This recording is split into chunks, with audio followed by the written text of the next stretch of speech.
Bonjour Véronique, Bonjour Nadège. merci beaucoup pour ta présence sur le sommet francophone des entrepreneurs de leur vie. Merci beaucoup pour ton témoignage aujourd'hui. Alors, j'ai toute une série de questions pour toi et je vais commencer directement par la question fil rouge, donc la question que je pose à tous les intervenants du sommet. Donc, qu'est-ce que prendre sa vie en main pour toi? Hmm. Alors prendre ma vie en main, c'est pour moi c'est me laisser porter par la force de vie qui m'habite et avoir le courage de concrétiser dans la matière tout ce qui pousse à l'intérieur de moi, hein, et qui honore profondément mes élans, mes désirs, en bref tout ce qui me met en joie et qui m'ouvre le cœur. Je ressens qu'il n'y a que moi qui peux créer la vie que je désire. Personne le fera à ma place. Mm.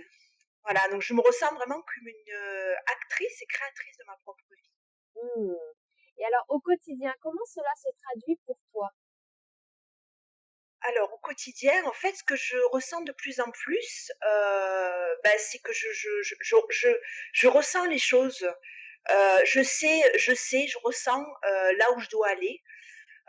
Pour moi, ça se passe en relation avec mon corps. Mm. Après des années de déni, de rejet de mon corps, j'ai appris à l'aimer, à lui donner de l'amour, à l'écouter. Voilà, concrètement, lorsque, à l'idée d'un projet, d'une rencontre, quel que soit ce que la vie me présente, je ressens de plus en plus finement ce que mon corps me dit. Mm. Voilà, par exemple, ça peut se manifester au niveau de mon cœur, hein, je Oui. peux sentir mon cœur qui s'ouvre, mon corps, toute la partie basse de mon corps, avoir envie d'avancer. Moi, je sais que, voilà, quand ça se manifeste comme ça, c'est que ce sont des signes sur lesquels je peux compter. Mm. Hein, c'est vraiment un signe de mon corps qui me dit un grand oui à la vie, un grand oui à ce qui m'est proposé. Euh, voilà, contrairement au mental qui, lorsqu'il, voilà, à ce moment-là peut m'induire en erreur, hein, me guider. Ça m'est déjà arrivé vers un mouvement de repli, de protection, cette voix à l'intérieur de moi qui me raconte des histoires. Je sais que, voilà, contrairement à ce mental, contrairement à tout ça aussi que je peux à certains moments ressentir, je sais que mon corps, lui, ne ment jamais. Il me donne toujours l'heure juste. Voilà. Donc j'apprends en fait un petit peu plus concrètement, j'apprends chaque jour à faire alliance avec lui, hein. Et alors, il y a la dimension des sensations corporelles, mais il y a aussi toute cette part intuitive que je développe de plus en plus. Et voilà, en fait, je sais les choses. Dès les premiers instants, mon intuition me guide, en fait, hein, me guide. Bon, ça m'est, voilà, par le passé, souvent, j'ai pas écouté cette première intuition, ce premier ressenti. Mais voilà, ça se fait de plus en plus présent au fur et à mesure, voilà, que j'évolue, que j'avance sur ce chemin. Alors justement, ce chemin, est-ce que tu peux nous présenter ton activité actuellement? Alors, moi, je suis une facilitatrice de biodanza, la Mhm. danse de la vie, une danse qui nous invite à exprimer pleinement la vie que nous sommes dans notre corps, par la danse. Euh, Moi, j'ai à cœur, dans mes propositions, d'amener les personnes dans un processus de libération et de transformation, donc par des mouvements qui sont pleinement habités. Et l'invitation, c'est d'incarner profondément l'instant présent. Mm. On appelle ça en biodanza rentrer en vivencia, c'est vivre intensément l'instant présent et donc calmer, calmer le mental, hein, qui nous raconte voilà, beaucoup de choses et qui nous coupe souvent de la vie, hein, de l'instant présent. Voilà, donc la biodanza nous amène à travers le vecteur de la musique et du mouvement. euh, Elle nous permet d'agir sur toutes les dimensions de notre être et des dimensions qui soient aussi bien physiques que biologiques. Donc, ça, vraiment, elle a un impact sur nos systèmes, notre fonctionnement, notre bien-être, donc notre santé, hein, et puis aussi toutes ces dimensions psychique, psychologique et spirituel. Mmh. Voilà, donc concrètement, par des mouvements, des danses, des exercices à 2, seuls, à 2, à plusieurs, des situations de rencontre, des gestes aussi archétypiques, hein, qui nous invitent à retrouver en fait, tous ces éléments, toutes ces possibilités nous invitent à retrouver la capacité de nous ressentir et de redécouvrir nos sensations, hein, d'accueillir aussi nos émotions et puis notre envie, notre besoin de bouger, de nous exprimer, hein, pour mettre plus de vie dans notre vie. Voilà, donc ce que j'ai envie de dire, c'est que la biodanza elle nous ouvre au niveau de 3 dimensions. La première, c'est à nous-mêmes, hein, elle nous permet de mettre en mouvement tous les potentiels qui sont innés, qui sont à l'intérieur de nous, en lien avec notre code génétique, hein, Mmh. mais qui sont souvent très très endormis, hein, qu'on a vraiment besoin de remettre en mouvement. Euh, la dimension de la connexion à l'autre, hein, pour déployer toute notre dimension humaine, affective, fraternelle, et retrouver le plaisir, ouais, retrouver la joie aussi de se sentir appartenir à une communauté humaine. Mmh.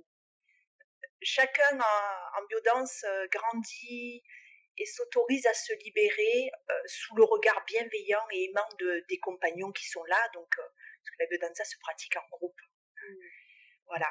Et puis la troisième dimension, c'est la connexion à la nature, à l'univers.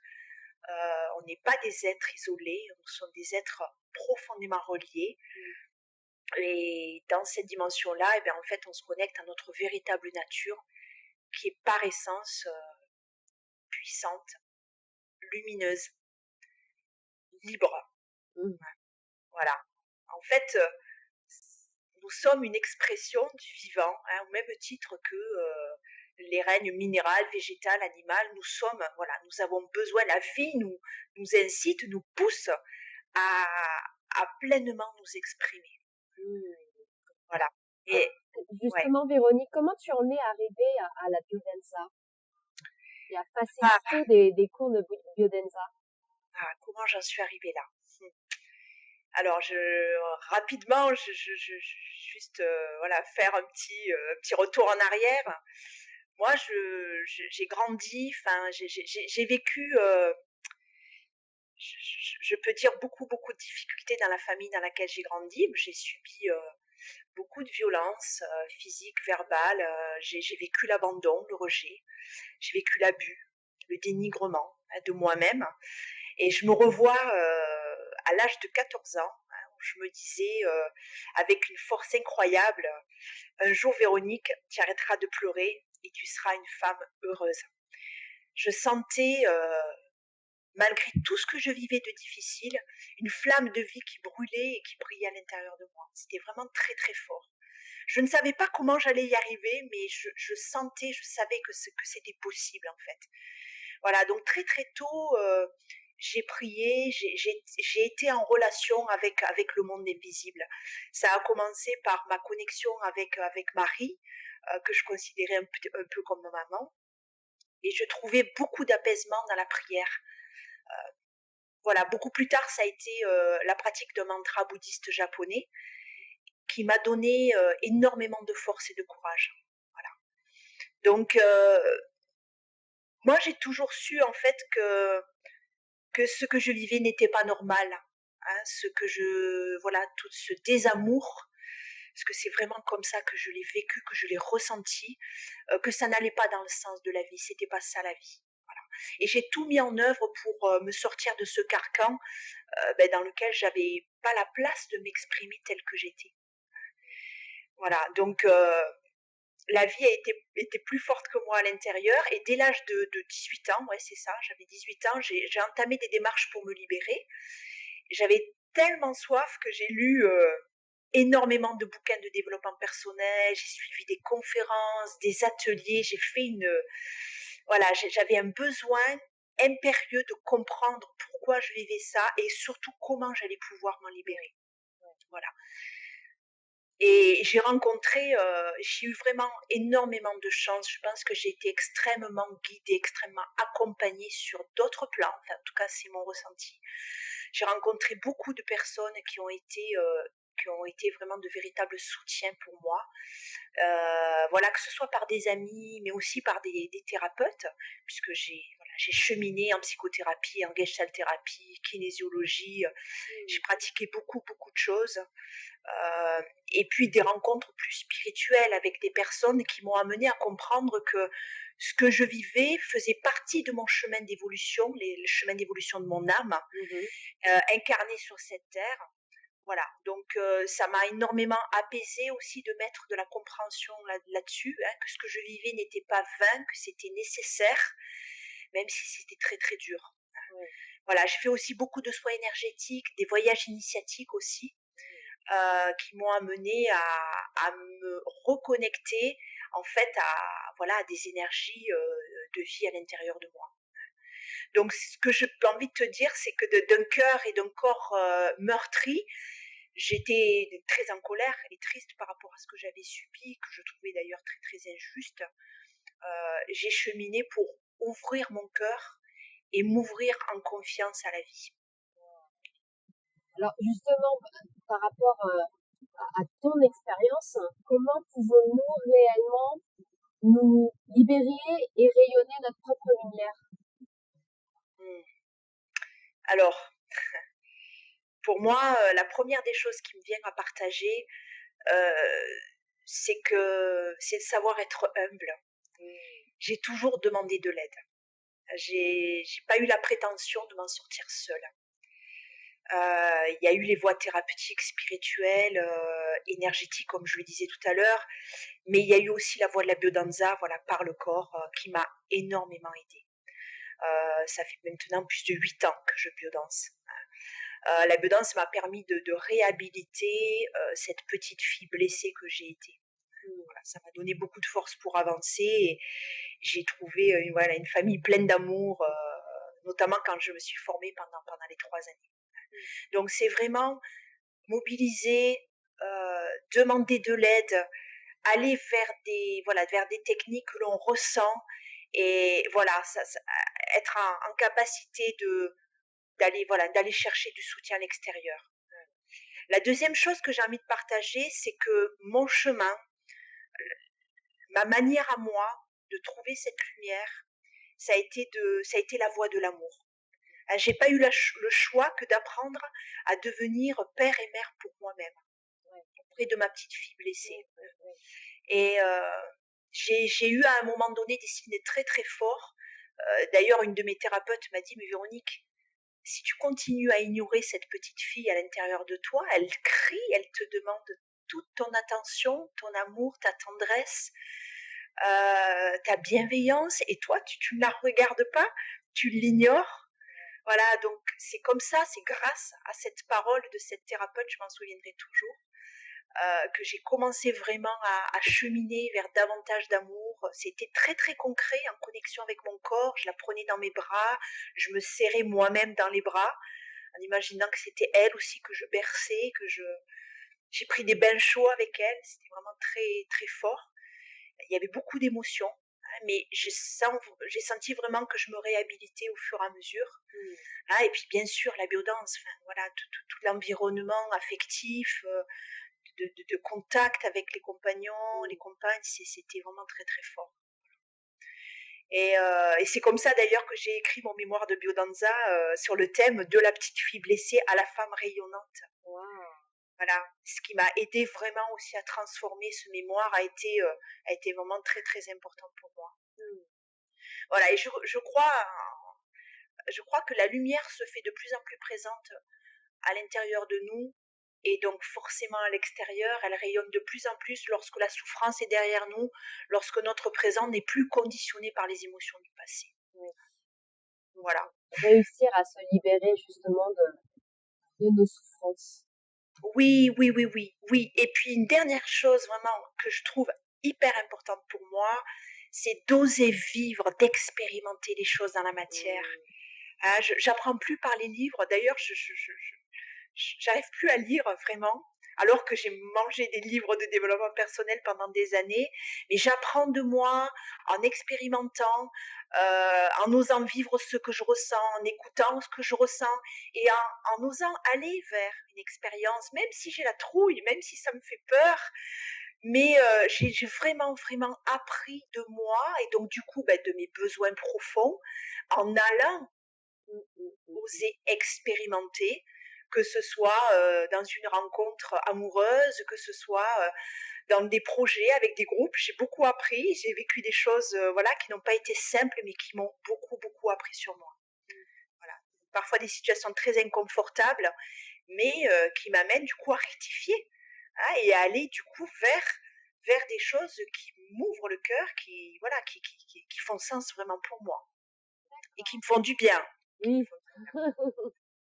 Voilà. Alors, Véronique, si tu avais un message à partager justement avec les internautes, quel serait-il? Mmh.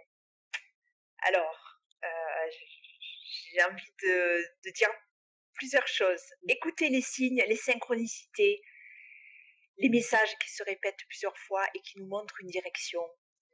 Hein, c'est souvent comme ça que j'ai choisi mes thérapeutes d'ailleurs. Jamais j'ai ouvert comment on appelle ça, les pages jaunes des professionnels. Non, ce sont toujours des personnes qui m'ont dit, mais j'ai entendu parler d'un tel, peut-être que ça te ferait du bien. Et puis le nom revenait une fois, deux fois, trois fois. Voilà, en fait, la vie nous donne des signes, la vie nous montre la direction. C'est intéressant et important d'écouter ces signes-là. Voilà, c'est la vie aussi à l'intérieur de nous, notre guidance intérieure qui nous, voilà, qui nous donne des signes. Voilà. Donc, faites-vous confiance, faites confiance à la vie qui se manifeste en vous et vous guide. Voilà, chacun de vos pas. Je crois profondément que la vie nous soutient toujours et qu'il n'y a pas d'expérience que l'on vive que l'on ne peut pas surmonter, même si c'est difficile. Mais au cœur du chaos intérieur, il y a toujours une renaissance. Comme voilà, le printemps voilà, succède toujours à l'hiver. Voilà, c'est comme ça. Hein. Et pour terminer, je crois que nous sommes bien plus que nos peurs, nos craintes, nos doutes, même notre histoire, l'histoire que l'on se raconte et dans laquelle on peut s'enfermer et puis s'identifier. Voilà, peut-être aussi dans un statut qui pourrait nous maintenir dans un statut de victime. Donc non, nous sommes bien plus vastes hein, et c'est cette force-là à l'intérieur de nous qui nous permet de nous dépasser et voilà, tout ce qui entrave notre être libre. Parce qu'en réalité, nous sommes cet être libre. Voilà, profondément. Merci Véronique. Et tu sais, Nadège, j'avais envie de partager un texte de Marianne Williamson qu'elle avait écrit en 1994 pour le discours de Nelson Mandela. Peut-être voilà, que certaines d'entre vous qui nous écoutez voilà, connaissent déjà ce texte, mais j'avais vraiment envie pour nous donner vraiment beaucoup de courage, beaucoup de foi, davantage de foi. Et elle dit ceci, elle dit notre peur la plus profonde n'est pas que nous ne soyons pas à la hauteur. Notre peur la plus profonde est que nous sommes puissants au-delà de toutes limites. C'est notre propre lumière et non pas notre obscurité qui nous effraie le plus. Nous posons la question, mais qui suis-je moi pour être brillant, radieux, talentueux, merveilleux? Qui êtes-vous pour ne pas l'être? Vous restreindre, voir petit, ne rend pas service au monde. L'illumination n'est pas de vous rétrécir pour éviter d'insécuriser les autres. Elle ne se trouve pas seulement chez quelques élus. Elle est en chacun de nous au fur et à mesure que nous laissons briller notre propre lumière. Nous donnons inconsciemment aux autres la possibilité d'en faire de même. En nous libérant de notre propre peur, notre présence libère automatiquement les autres. C'est beau. Voilà ce que j'avais envie de partager, Nadège. Merci beaucoup, Véronique. Merci beaucoup pour ce texte, mais aussi pour tout ton partage, ton témoignage tout au long de l'interview. C'était un immense plaisir pour moi de pouvoir encourager les autres. Merci infiniment de m'avoir permis ça. Avec plaisir. Merci beaucoup, Véronique. Et je te dis à bientôt. Oui, à très très bientôt. Merci.